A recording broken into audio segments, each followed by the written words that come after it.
বৌদি আমি বেরোচ্ছি, তাহলে তোমরা সাবধানে থেকো। ও শিট, বৌদি আমি না ওয়ালেটটা ঘরেই ফেলে এসেছি, আমি নিয়ে আসছি, এক্ষুনি আসছি। ভালোই হয়েছে, এই সুযোগে আমাকে তাড়াতাড়ি কাজটা সেরে করতে হবে। এ কি বৌদি, এটা কি করছে? রাহুল, রাহুল!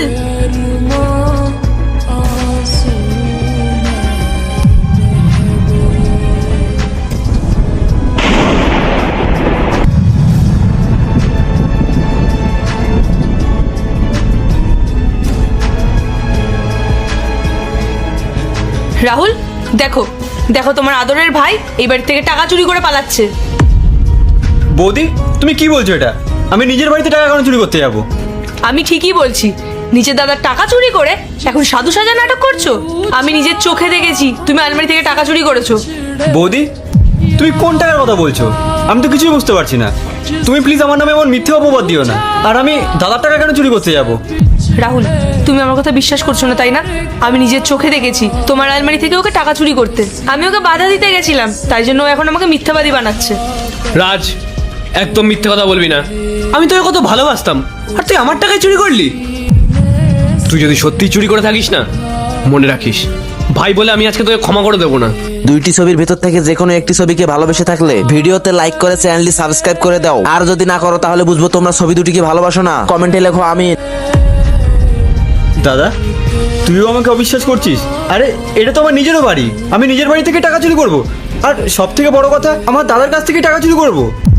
এই বাড়িটা যেমন তোর, সেরকম তোর বৌদিরও। ওর কি খেয়ে দিয়ে কোনো কাজ নেই যে ও তোর নামে মিথ্যে বদনাম দেবে? দাদা আমি সত্যি বলছি, আমার কথা বিশ্বাস কর, আমি টাকাটা চুরি করিনি। আর জানি না বৌদি আমার নামে এমন কেন বলছে। বিশ্বাস কর দাদা, আমি নির্দোষ। আচ্ছা তাই নাকি? আমি মিথ্যা কথা বলছি? তুমি তার মানে ধোয়া তুলসী পাতা, তাই না? রাহুল, তুমি এক কাজ করো, তুমি এক্ষুনি ওর ব্যাগটা চেক করো, তাহলে সব সত্যিটা সামনে চলে আসবে। বৌদি তোমার কি মাথা খারাপ হয়ে গেছে? আমি দাদার টাকা চুরি করে ঘুরতে চলে যাব? হ্যাঁ, যাবে না তো আর কি করবে? বন্ধুদের সাথে ট্যুরে যাবে, ফুর্তি করবে, টাকা কোথায় পাবে? তাই জন্য দাদার পকেট থেকেই টাকাটা চুরি করতে হলো। তুমি একবারও ভাবলে না যে এই টাকাগুলো তোমার দাদার ক্লায়েন্টের? তোমার দাদা যদি ক্লায়েন্টকে টাকাগুলো না দিতে পারে, তাহলে তোমার দাদাকে কতটা মান সম্মানে পড়তে হবে। রাহুল, তুমি আর 1 মিনিটও লেট করো না, তুমি এক্ষুনি গিয়ে ওর ব্যাগটা চেক করো।